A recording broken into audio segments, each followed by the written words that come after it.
All right, guys, what's going on? Dan Watson, learningcameras.com. And I wanted to kind of give you an update on the A6300. Many of you saw my review. If you didn't, check out the link below and definitely look at that review. You can download all of the images and video from it, and it's all in 4K as well. So wanted to kind of give you an update on what I've done with the camera. I have ended up selling it, and what I've ended up replacing it with. So you can kind of make some updates for yourself if you haven't purchased a camera yet, or if you're thinking about whether you want to sell yours or get something else instead. Maybe this will give you something of an update for it. This is not the camera I've replaced it with. This is a camera I've owned all along. I'm shooting this with another camera, so I'll give you a big reveal in a little bit on what that is. And so here we go. Let's take a look at what I liked and what I didn't like about this camera. Now, the main thing I never argued about is the image quality. Both in video and in stills, the image quality coming from the A6300 is just, it's honestly one of the best cameras that you can find, especially for that money in that $1,000 price range, sub $1,000. You really can't find anything that's going to deliver both on the photo quality and on the video quality in that area.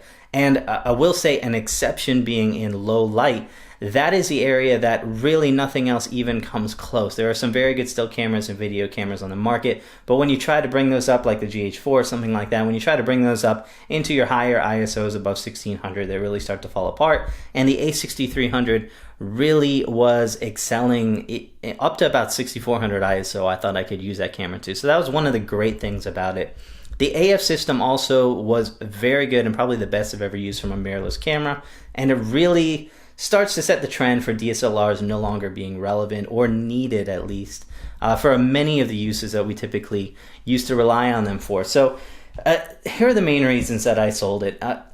Let's start with video. I use this camera a lot for video. I use all of my cameras are probably at some point going to be used for video, whether it's family events, whether it's filming like this right now, or whether it's a wedding. And they don't always have to fit all of those areas, but I would like them to fit one of them very well. And you know, for family and things like that, it was a good camera for that. It rode around with me just fine. It was a small body, and so it made traveling with it a little bit easier.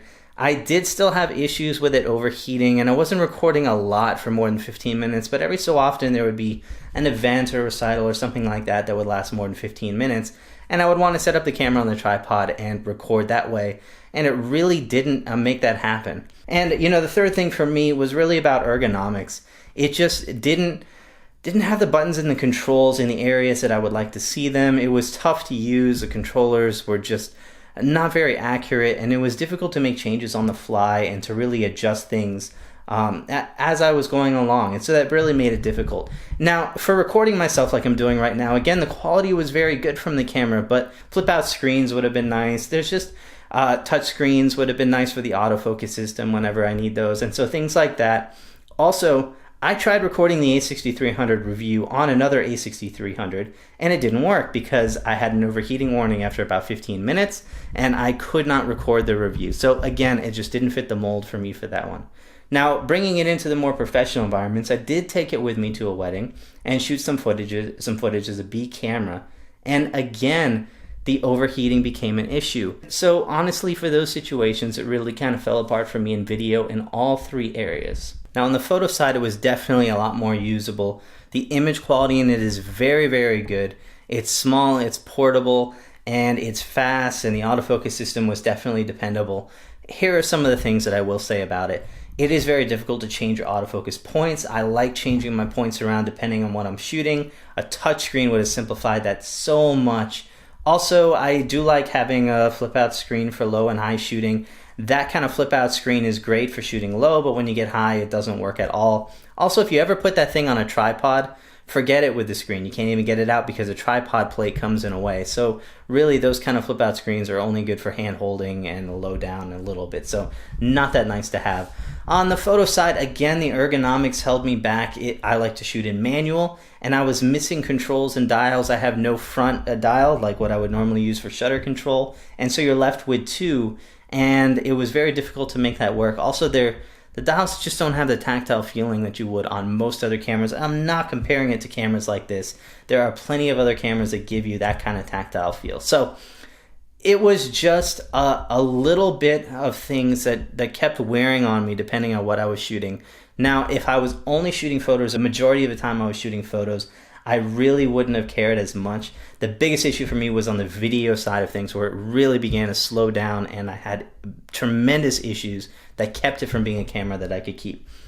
Now the big cameras, what did I replace this with? Well, let me just say there was no one camera that I could really compare this to, and that was one of the big selling points I think for this. And if you watch my review, that was one of the main reasons I recommended it. If you want video quality and you want photo quality, one of the best cameras on the market is this camera without spending 2 to 3 times more. So the closest camera comparison wise is not even out in the market right now, and that's the Samsung NX1. It really comes as close as possible to giving you the quality in both of these areas, and then also giving you some of the ergonomics, no limitations on the recording with overheating and things like that. So there is no direct replacement. I am shooting this on the Panasonic G7. The Panasonic G7 for me has been a great camera. It does give me 4K recording. It does give me flip out screen. It's great for gimbal work.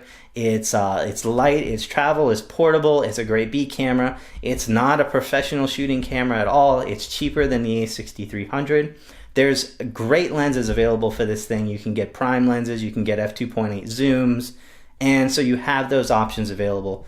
With the A6300, yes, you're getting a bigger sensor, you're getting better low light performance. However, keep in mind that really the only zoom lens is an f4 lens, and that really doesn't give you that kind of wide aperture that you need for shooting in low light scenarios, where at least on the G7 or something like a GH4 you can get f2.8 zooms, and I can make up for that with speed boosters and prime lenses and things like that. So it is not as good in low light. It doesn't quite get there on image quality. However, the functionality and usability is good enough for me, and I use that most of the time as my main camera, and then I have my professional 5D3s if I ever need to get something better for that. So for me, the G7 just worked out a little bit better, and that's what I've ended up using, and I'm really happy that I do. I have a mic input as well on that, so it just has really the main features I'm looking for on that. You don't have log modes and things like that, so there are some missing features. You could get the GH4 for that, but for me, for the type of camera that this is, the G7 fixed the bigger issues that are really needed in that sub $1,000 range, and it left off some of the more professional features, but it really did a great job of giving me what I wanted. So again, definitely check out the review if you haven't checked that out yet, and we're gonna have some more stuff coming up, so stay tuned for that.